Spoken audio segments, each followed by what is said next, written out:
Okay, we're back in regular session. For the record, no votes have been taken. And this was a matter of tax appeals.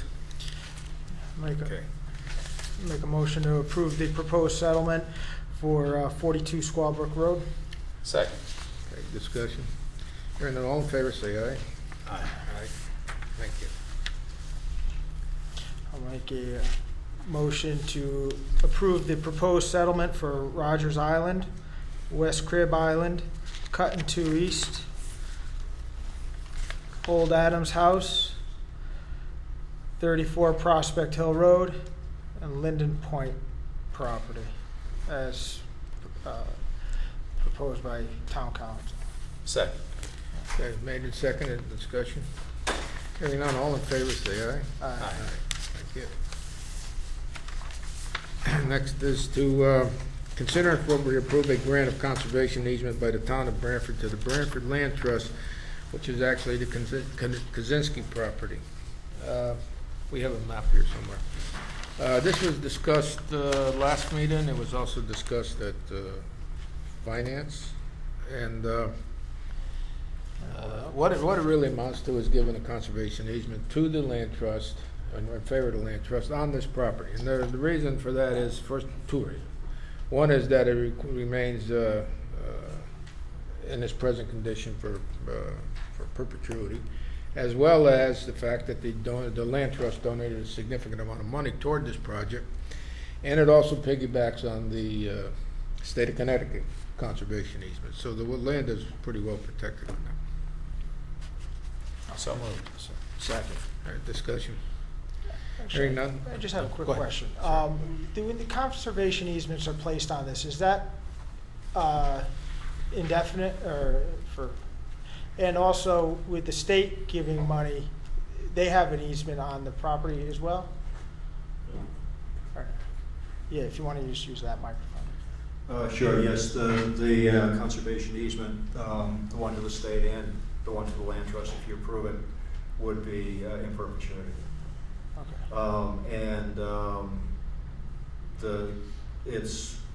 The state requires that they get a conservation easement as a condition for giving the grant. That's been the case for all the grants that the town or the land trust has received for open space from the state. This is the 5th grant that we're going to be getting from the state. And when we don't have to vote on the grant from this, the easement from the conservation easement on state because we approved the grant, or is that supposed to be approved separately? I'm just curious about that. I believe that's a condition of us applying for that grant. Grant. That's a given on the grant. All right, I just want to make sure it's covered. I don't know. I mean, if they, for example, if the RTM has a problem with a conservation easement, then the deal's off. Yeah, no, I just didn't know. Or at least the deal's off in the sense that we're not going to get the state money. Because this is the conservation easement for the land trust, but it doesn't say for the state conservation easement. That's all I was wondering. Thanks. That's a condition of the grant. Correct. All right. Is there any further discussion? Hearing none, all in favor say aye. Aye. Thank you. Appointments. To the Long Island Sound Assembly and Council, Laura Majerossi to fill a vacancy. So Laura is our zoning enforcement officer in town. Right. Some. Second. Okay, discussion. Hearing none, all in favor say aye. Aye. Aye. Next is the Public Works Building Committee, to Charles Pickney to fill a vacancy left by Kathy Fox. So move. Second. Second. All right, Charles Pickney is a project manager, retired project manager. Done quite a bit of work here in the state of Connecticut, as well as with Yale University. So, and he was eager to get onto some kind of project. Yeah, I actually, first when I saw the call last night, and I put a call into him this afternoon, and he called me back, and I talked to him for a little while, and he definitely has the qualifications. And that's great. Okay, is there any further discussion? Hearing none, all in favor say aye. Aye. Next is green use. To consider for appropriate, approve a request from the Daniel Cosgrove Animal Shelter for use of the town green on Saturday, June 8th, to hold a rabies clinic. So moved. Second. All right. This is rabies shots for your animals. It's good opportunity to get it done. It's made a second discussion. Hearing none, all in favor say aye. Aye. Aye. Next is to consider appropriate approval request from the Branford Town Band for the use of the town green on Wednesday, June 5th, 2013, to hold a concert. So moved. Second. Moved and seconded, discussion. Hearing none, all in favor, say aye. Aye. Items number 7, to consider for appropriate approve the following proclamation. Older Americans Month. Whereas the town of Branford includes more than 7,500 citizens aged 60 and over. And whereas the town of Branford is committed to valuing all individuals and recognizing their ongoing life achievements. And whereas the older adults in the town of Branford have an important role in sharing knowledge, wisdom, and understanding of the history of our community through interaction with children, youth, and adults from other generations. And whereas the older adults in the town of Branford play an important role by continuing to contribute experience, knowledge, wisdom, and accomplishments. And whereas our older adults are active community members involved in volunteering, mentorship, arts and culture, and civic engagement. And whereas their interaction with family, friends, and neighbors across generations enrich the lives of everyone involved. And whereas our community can provide opportunities to allow older citizens to continue to flourish by emphasizing the importance of elders and their leadership, by publicly recognizing their continued achievements, presenting opportunities for older Americans to share their wisdom, experience, and skill, recognizing older adults as a valuable asset in strengthening American communities. Now, therefore, we, the Board of Selectmen of the Town of Branford, do hereby proclaim May 2013 to be Older American Month. We urge every citizen to take time this month to recognize older adults and the people who serve and support them as powerful and vital citizens who greatly contribute to our community. So moved. Second. Discussion. Hearing none, all in favor, say aye. Aye. Aye. Item number 8. How long is this one? Are you gonna, who wants to volunteer on this? Give Andy some camera time. We're going to give it to him. Okay, go ahead. You care to volunteer? This is item now. This is for Food Allergy Awareness Week. To consider and if appropriate approve the following proclamation. Food Allergy Awareness Week, May 12th through 18th, 2013. Whereas as many as 15 million Americans have food allergies, nearly 6 million are children under the age of 18. And whereas research shows that the prevalence of food allergy is increasing among children. And whereas 8 foods cause 90% of all food allergy reactions in the United States: shellfish, fish, milk, eggs, tree nuts, peanuts, soy, and wheat. Symptoms of a food allergic reaction can include hives, vomiting, diarrhea, respiratory distress, and swelling of the throat. And whereas, according to the Centers for Disease Control and Prevention, food allergy results in more than 300,000 ambulatory care visits a year involving children under the age of 18. Reactions typically occur when an individual unknowingly eats a food containing an ingredient to which they are allergic. And whereas there is no cure for food allergy and scientists do not understand why, strict avoidance of the offending food is the only way to prevent an allergic reaction. And whereas anaphylaxis is a serious allergic reaction that is rapid in onset and may cause death. And whereas the Food Allergy Education Network is a regional nonprofit organization dedicated to raising awareness about food allergy and anaphylaxis. Now therefore, we, the Board of Selectmen of the Town of Branford, do hereby proclaim May 12th through 18th, 2013, Food Allergy Awareness Week in the Town of Branford. Is there a motion? So moved. Second. Discussion. We do have 2 representatives from the Food Allergy Education Network tonight.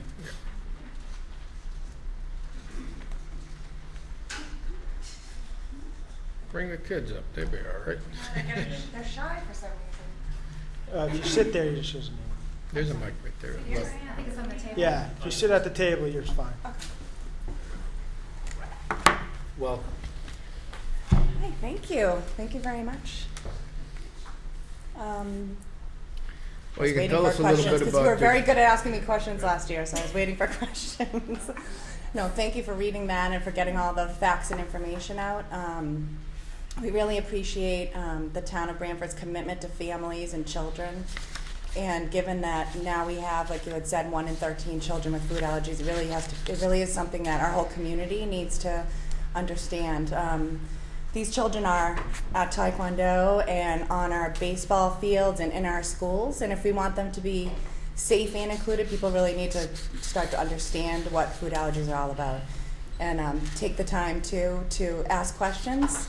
Like if you're a coach, say, hey, are there any children on our team with food allergies? And an instance where oftentimes, like after a game, the kids will have food, or maybe during the game they would have food, and sometimes that makes that child feel left out because they can't participate. So just little things like asking if there are kids there that have food allergies, and asking the parent, is there some food that everyone can safely have, makes a big difference for the children's quality of life. And then of course also in making sure that you don't have a reaction while they're out playing and doing these things. That's good.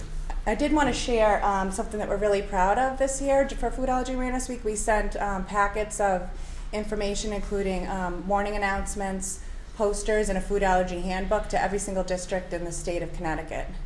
So we're really proud of that, and we feel that shows where our priorities are, and that's just getting that education out to everybody. So thank you. Do you have any questions? That's good. No, I know we went up to Hartford and had a session with them up there. Yeah, we I weren't think- I able to think get you that impressed them date up this there, year. So that's good. That's We good. are getting the proclamation though from the governor, but we weren't able to meet him in person. So. And your organization is working well with the Branford Public Schools? Yes, we're looking forward to officially seeing the policies that were sent, that were recommended by the subcommittee that I participated in. So I'm looking forward to seeing that go up to the Board of Education and be voted on, and that will be a wonderful night when that's finally put through. And I think the recommendations are great, and I think it shows Branford's commitment to, again, like the safety and inclusion of all children. Good. Excellent. Thank you. Thank you. Thanks. So we have has that been moved? Yeah, Well, he made a motion, you All right. seconded We it, didn't and that vote. was We for gotta vote on it. discussion. Is there any further discussion? Hearing none, all in favor, say aye. Aye. Okay, thank you. Next is, you got any selectmen report? Go yeah. ahead. Do you have something? Go ahead. No, I just want to make an announcement that on this coastal resiliency, there's going to be a meeting here next Monday night, and I believe it's around, I think it's at 7 o'clock. It will be jointly held with North Branford, but I think it's an opportunity that we can get out some of our experiences and maybe some solutions, or at least certainly some education on the hazard mitigation. And we're doing this in partnership with the Council of Government. And so, like I said, I think we should be looking at this not only as a regional problem, but also we want to take care of a local problem. So that'll be next Monday here at this station. I believe the time's 6 o'clock. Is it 6 o'clock? I'm saying, right, 6 o'clock. All right, good. Correct, 6 o'clock here. All right. And anybody else? You all set? No, I was just gonna, actually, last meeting you had asked us about our thoughts on forming a coastal resilience plan committee, and I looked into it some bit, and obviously it's something we need to address, and I mean, I guess that meeting's a good start. I was, I think the town has to recognize, the town as a whole, whether you're, the flooding and the issues that are right on the shoreline, it affects everybody in town. I mean, we get one of these bad storms, our businesses are closed, our drainage is flooded, and the sewer, gets into the sewer, so it eventually can erode our tax base in these areas. So I think it's an important issue that needs to be addressed. So, my recommendation was going to be perhaps just for you to approach the special projects coordinator. Maybe perhaps he can get some feedback from town engineer, town planner. We have some tremendous people on the flood and erosion control board. And I think the town of Guilford they hired a firm to actually put a coastal resilience plan together. So I think those are things that we should look at and kind of model after.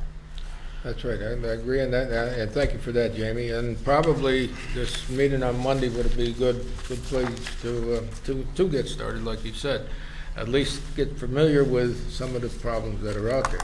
And the problems are there's a lot of problems. And not only is it in the infrastructure end of it, you know, your personal property has to be protected, as well as we got to look at the regulatory processes and all to help this thing through, as well as how do we fund these things. And, you know, we don't want to make creating more problems than we're solving. So we've got a long way to go, and hopefully we'll get there on that. You all sit. Now, one other thing I'd like to just, and I printed out some copies, it's just a very simple proposal. This is just for you to read along. And I didn't want to go into detail if anybody else wants them. This is, you know, I listened to it's regarding the moving the process forward for the site selection for the public works. And you know, I listened to the residents and even the committee members, you know, maybe some flaws that they felt were with the process, for lack of a better term. But again, this is just a very simple process, but I think it's logical, and I just go through it. I think step one, we need to reverse the Board of Selectmen decision that we made on November 8th that approved the Tabor property for the Public Works facility. I know last week, 2 weeks ago, Andy, you said you were open to alternatives. When I questioned, I said, well, we voted on that, and as long as that's the location. When I make a vote, or we take a vote, I feel there's a certain finality to it at this point. This board, there was a vote of 2-1, approved the Tabor site as the location. So I think we need to officially take that off or reverse our decision that we made that night. Then we send back to the building committee a list of 4 properties to be evaluated and give them a budget guideline of $7 million. I think, you agreed, you thought it should be in the $7.5 million range. No I was more in that. than that. You know, just a guideline, you know, a little bit more realistic. And I have here a list of 4 properties, which I feel, you know, 3 of them, I know 2 of them were looked at, and the committee felt that they were definitely viable options. The 20 Elm Street, which is a Cherry Hill Glass property.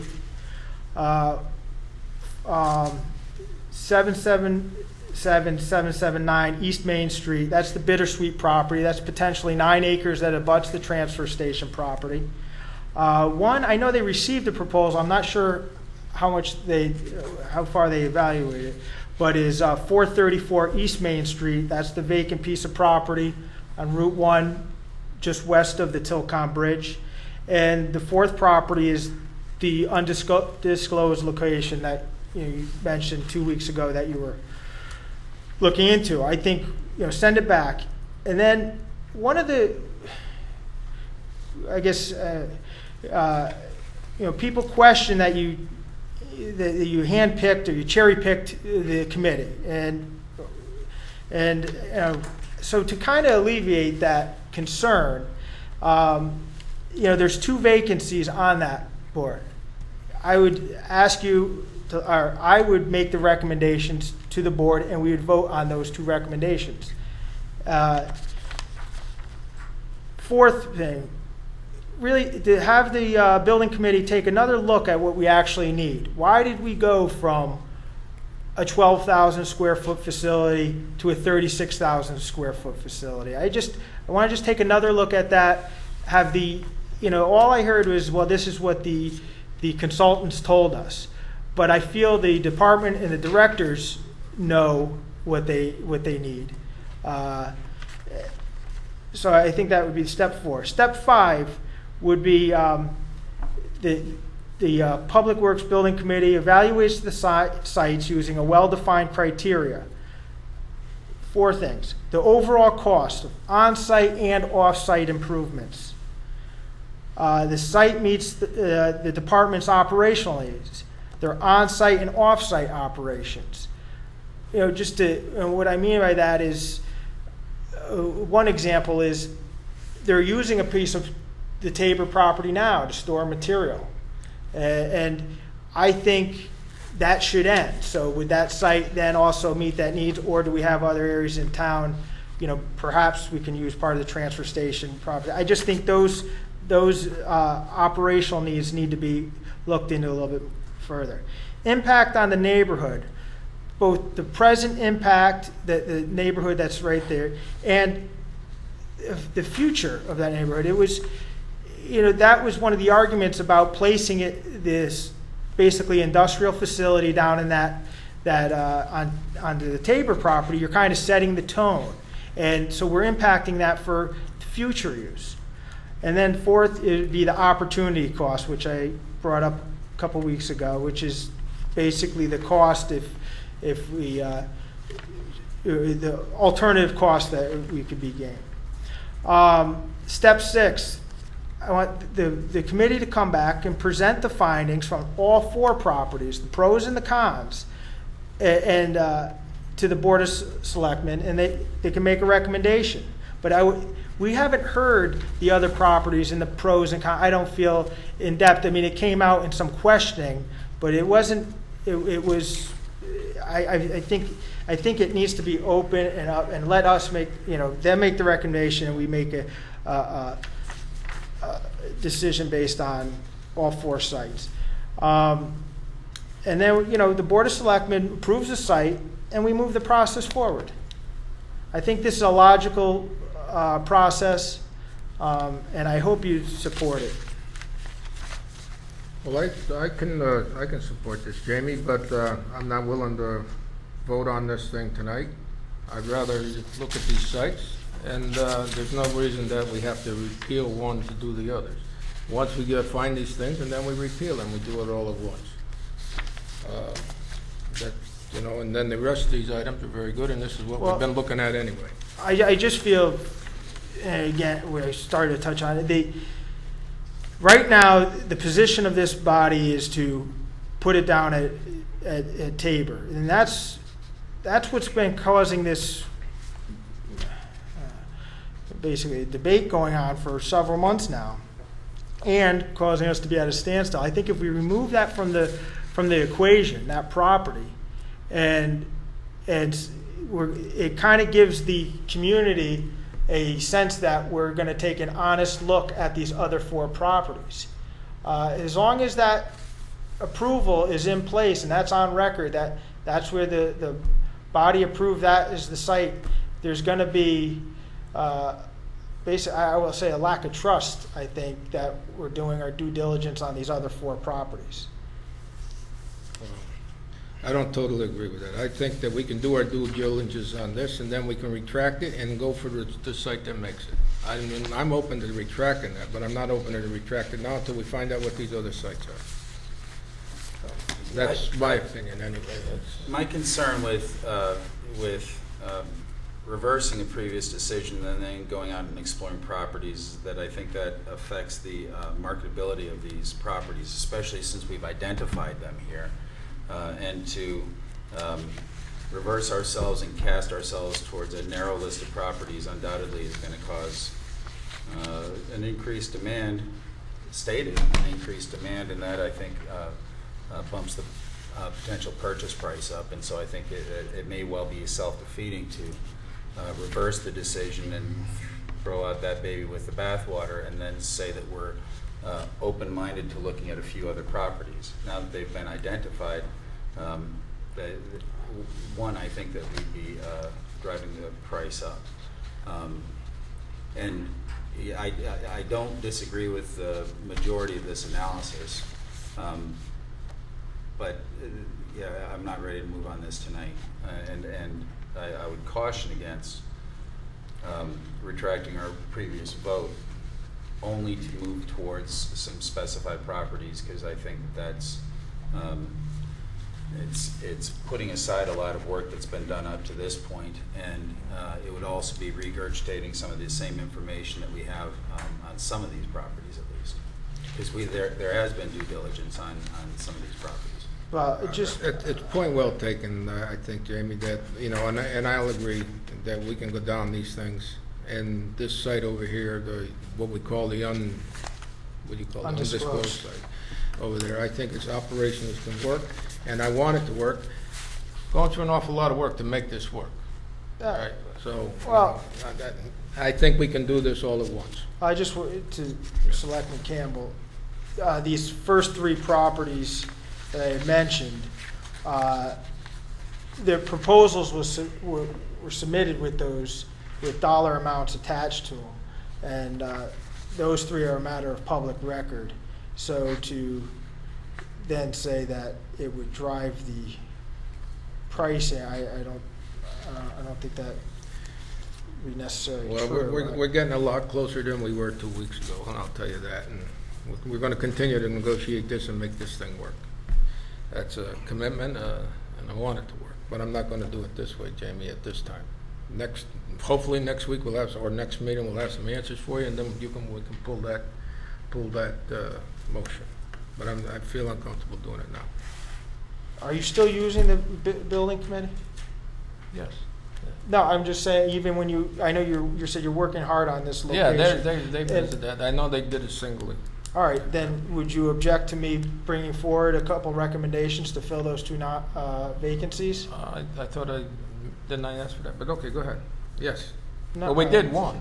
We did one tonight. One tonight, there's Yeah. still two vacancies Okay, good. on the board, Yeah. and I'm saying I'd like to bring the names forward. That takes out, I mean, part of the, you've heard over that the committee was handpicked by you, and again, like even tonight with Mr. Pickney, who's, I voted for him and he's qualified, but I didn't hear about it until I read it on the call and had no information provided. If it wasn't for me going out and contacting him, I wouldn't know anything about him. So that's where I can, whether, I can see how people would perceive that it's a stacked committee. So, you let me. Well, if I find it strange that charge comes up there. I mean, that's does a come weak up, crutch. And the fact is that these people over here had nothing to gain by being on this thing.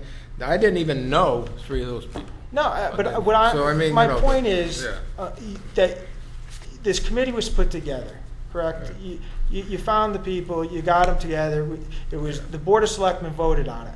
I understand that, but what I'm listening to what the people are saying, and one of the basically when they discredit, or I don't want to say discredit, but they said that the committee was stacked, and this isn't everybody, but this is, some comments that were made was stacked so that you would get the end result of that Tabor property. If somebody else comes forward, myself, puts two people on there, it kind of lessens that criticism of the committee, or bring the names So forward. if Give me a call. let me bring Yeah. two forward and We'll go. vote on them, just like. I have no problem with that. All right, thank you. All right. Okay. If there's not anything else, I don't think we have correspondence. No. Is there anything else? You got JC?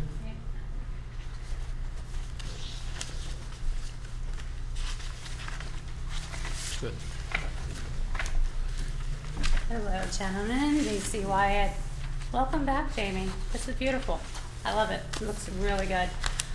One thing I just want to mention on this is I don't think these properties really were top secret, like we didn't hear about it. I back on November 8th, 2012, mentioned about bringing Public Works to Tabor. So I do agree that Jamie's saying is I don't think these properties really were out there that all of a sudden now they're top picks. Their prices are going to go up. I agree on that. I understand and where you guys are coming from too. I want to come up and just say is I would like to submit my name again to possibly be on the Public Works Committee. I have again asked you back, I think it was in January. And if you want me to forward it to him, my letter of intent, I will do that. He's going to give me two names. Okay, I will do that. And Thank then you he's very going to much. present it to this board, and then we'll go from there. Okay, thank you. Turn it on? Yes, sir. And I welcome, just I welcome anybody to I know. send their names. That's why I say give it Yeah. to you, because you got the two choices. Evening. It is. My name is Fred Russo. I've been here a few times already. I wasn't planning on speaking tonight, but I thought it was worthwhile mentioning that we did have a meeting with Mr. DeRoss on April 30th. And what our group did do to move the process along is try to answer a question that was proposed to us, which was find a compelling reason why Public Works does not belong at Tabor. And what I did was I polled our members. I asked for suggestions and made our own compilation of information that was presented to Mr. DeRoss. What we did present was 41, we felt, compelling reasons, some better than others, but I think all of them were legitimate. Submitted by the members, was not my doing, but I did compile all the information, not to have doubles and triples and quadruples of things, and presented it. And that was on April 30th. There was a Board of Selectmen meeting on May 1st, and there was no mention of it. There was no acknowledgement of it. And I left it to, well, it wasn't on the agenda. I'm not going to make a big to-do about it. But I sat through this meeting, and I still haven't heard about it. The fear is that if I don't come up here and have to remind the public that there was a meeting, remind our Board of Selectmen that there was a meeting, and there's been absolutely no response to it at all. And I get calls and emails and ask me, what happened at the meeting? I know what I did. What I did was compile a book of reasons and some contradictions that were made by members of the Board of Selectmen, submitted it. I never submitted that book to our members, or the compilation to our members, until I gave it to you, Mr. Ross. I gave it to you first. I think the courtesy of seeing it first, reading it first, sharing it first. So the members did not know what the compilation was going to be until you got it. And I thought that was important because it shouldn't be something that was widespread information before you got it. I wasn't trying to make a public display about it. It was a private meeting between yourself and myself, and there was another member there too. And I'm kind of surprised, I guess it shouldn't be, I guess at this stage of the game, that it's never been acknowledged. You know, I think not publicly, not privately. And I think, again, it just leads me to believe that it's more of lip service. We bring 60, 70 people here. You say, if you want to have a meeting, let's have a meeting. We schedule a meeting. We go through all the motions. When it's all said and done, nothing has been done. Now, all we ask for is, I'd say, at least to be acknowledged. I mean, your committee put together a 15-page compilation. I put a 24-page compilation together, okay? And there were more valid facts in mine, and mine were documented from most of the town documents and various news articles and things that have been published over the last year or 18 months. And I think this is where, and it's kind of something what Jamie was alluding to, is that the public has less and less trust in, I'm going to say our leaders, I'm going to pinpoint anybody, but our leaders in being transparent. The fact that people came out here and said, we want to have a meeting, and you were very kind to say, yeah, let's do it, and gave me several dates, and I appreciate that, so there was no reason not to have the meeting. The meeting was held, and the question is, what was the resolution of it? There was none. There's no resolution. If I don't come up here and publicly state it, it will just go along the wayside. So I'm forced to use the same exact cliche I've used in the past. You kick the can down the road again. That's what you've done. No answer to me. You don't answer to the people. You don't answer to anybody. So I'm here just to say to you, to make it public, that we did have a meeting, and what transpired, I have no idea. I presented to you, I thought, very, very legitimate information. I thought it was done in a fair and square way. No one asked you to make a decision at that moment or even read it. I said, take your time. I let the first Board of Selectmen meeting pass, which was on the 1st of May. No comment. I said, it's okay, it wasn't on the agenda, although things are put on the agenda at the last minute. I'll give you the benefit of the doubt. This is now May 15th, and nothing's said about it. And if I didn't come up tonight and say something about it, nothing would ever be said about it. So I think, this is where we've had these conversations before, and they start to get old, you know, about rumors. How do they start? And why do people not trust the board? And why do people... This is the reason why. Because it's not transparent. You don't do what you say you're going to do. You promise a meeting, and you don't have the courtesy to respond to the people who are here asking for a meeting. So I have to go back and report to them. Nothing happened. I never heard from them. And as you know, you do read my emails I sent to the, you reminded me. I never mentioned about, we've heard nothing, da-da-da. But I have to tell them that now. That, you know what? 2 weeks have gone by, and there's been absolutely no communications whatsoever with our first selectman and our group. I think we're entitled to an answer. I think I said this to you. If you absolutely believe you're correct, you should just say that. Just be honest and say, look, you know what, Jamie, you're wrong. I think you're wrong. You agree with them, but but that's not the case. So we can do this, we can do that, we can do that, and we never do it. And here we are. Now we're in the month of May. So November, December, January, March, April, May, 8 months. And I agree in this respect with Jamie that somewhere along the line, if you made a decision, you have to follow through on it. And I think this is what happens. We don't see our board, our elected leaders following through on the decisions they make. If they're so good, then push it along. If they're not good, what it does, it creates doubt in the mind of me personally. I would say a lot of people in town that you can't make a decision, not one that you can follow through with. If you believe that that was a good decision, you believe you have support on your side, wherever it comes from, then you would have pushed it along. I think what we sort of gleaned from this thing is that you don't have the support for it. In some way, somehow, you said to me at that meeting, I'm going to tell you something privately, and I appreciate the fact that you took me into your confidence. You said, I've got a place that's even better than Tabor. I said, yeah, good luck, I'm glad. And I sincerely meant that. It would just make us move the process along. And when I left, someone called me and said, hey, did you read the Brantford Eagle? I said, no, what is this? He says, oh, it's got the whole story in it already. So here's something that was shared privately, and the Brantford Eagle already had it. You said to me, I can't even tell you the name or the location, it's so private, but the Brantford Eagle had that already. So, it's hard to trust people that tell you one thing and do something else, say one thing and do something else. And I think this is what I've seen. Look, I've said many, many times, this is my first, experience of getting involved with a political process this way.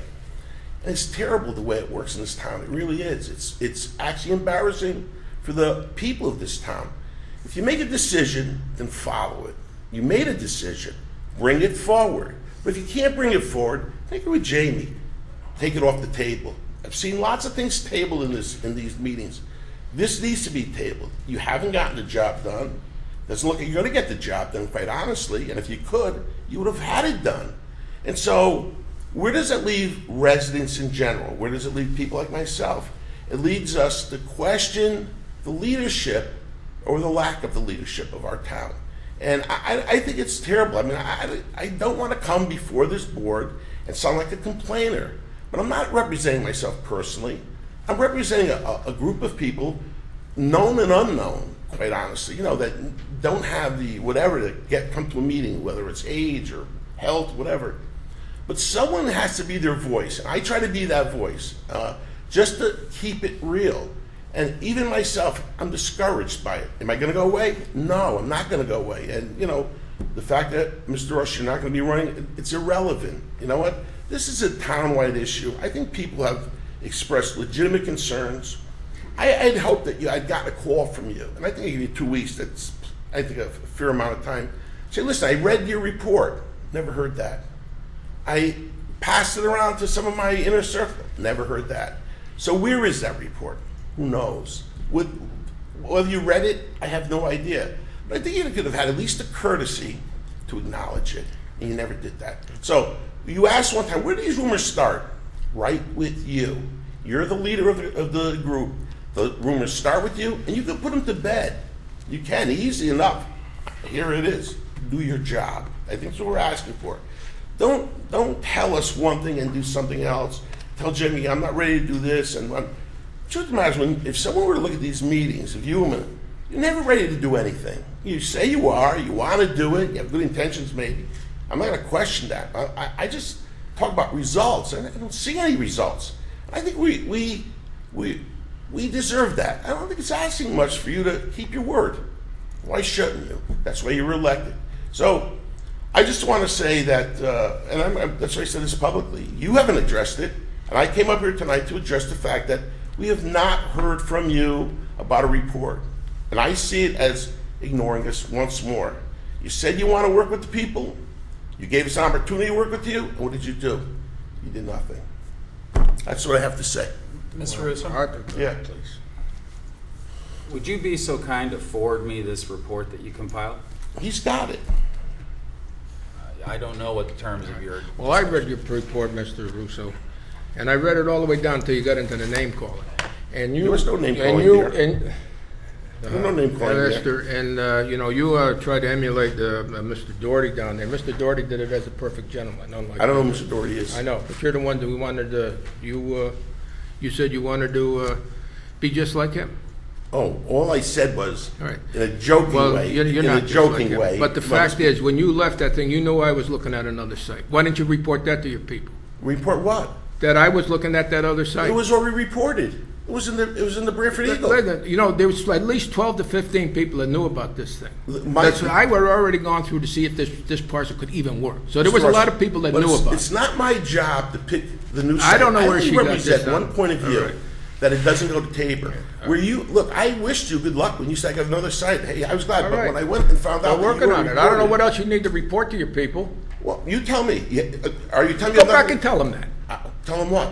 That we're looking at another site. They know that. They can All right, read. then. That's all I can No. report. You're not. What I'm saying to you is, you never addressed our report. I don't That's care right. about any. That's right. I didn't address your report. That's right. my point. That's my point. And you ask why there's no trust or why there are rumors, and I'm saying that's the reason why. Because you don't address the things you say you're going to address. Listen, if that's your style, that's your style. You know, I'm only here representing a point of view that for a lot of people that feel the same way. Whether you believe it or not, you accept it or not, all I said to you before, and I'd say it again, if you're so certain that Tabor's the way to go, then bring it up to the Board of Finance. Let's go. Let's do it. Let's do it. Okay? And one last thing, Andy, I just want to say one thing to what you made a comment about the price of property going up. This I can tell you. I spoke to a lot of people, real estate agents, I talked to hydrologists, I talked to engineers. The most expensive place for public works is Tabor. I don't care what the property values go, how high they go. Tabor by far is the most expensive way to go because of the costs that have not been reported, okay? I have an engineer right now preparing a report for me, okay? And off the, just numbers, Phil, no one ever talked, $4 million. $4 million. So, what happens is you guys battle good arguments with bad arguments, and then a half hour later the meeting is over and it's done with. But I just say, let's bring the process along. If you guys are certain that this is a good place, let's bring it along. I don't think we should have to keep going back and forth like this. If you guys are right, then the facts will prove you to be right, and then that's where it's going to be. If you're wrong, the facts will prove you to be wrong. But I just think if I were running the town, I would have had this before the Board of Finance months ago. That's all I'm saying. Look, I'm not here to argue with you, honestly. I'm just here to represent a point of view. I think we did go out, or at least this board went out of their way to try to make your wishes come true. We did this for 2 years, and it came to where the folks showed a concern down there. In reality, we could have pushed it through at that point, 2 years ago, but we didn't, and we went through all these exercises. We're actually trying to work with you. Well, I would say What? I don't see one person in this room since December that ever came out in favor of this. I mean, residents I'm talking about. Nobody. Only one person stood before this board and said she was in favor of it. I don't even have to mention who that person is. We know who it is. That's the only person. If that's the best this board can muster up for support, you guys are in serious trouble. That's all I can say. Okay. All right, is there anything else? All right, anything else? Is there a motion to adjourn? Motion adjourned. Second? All in favor?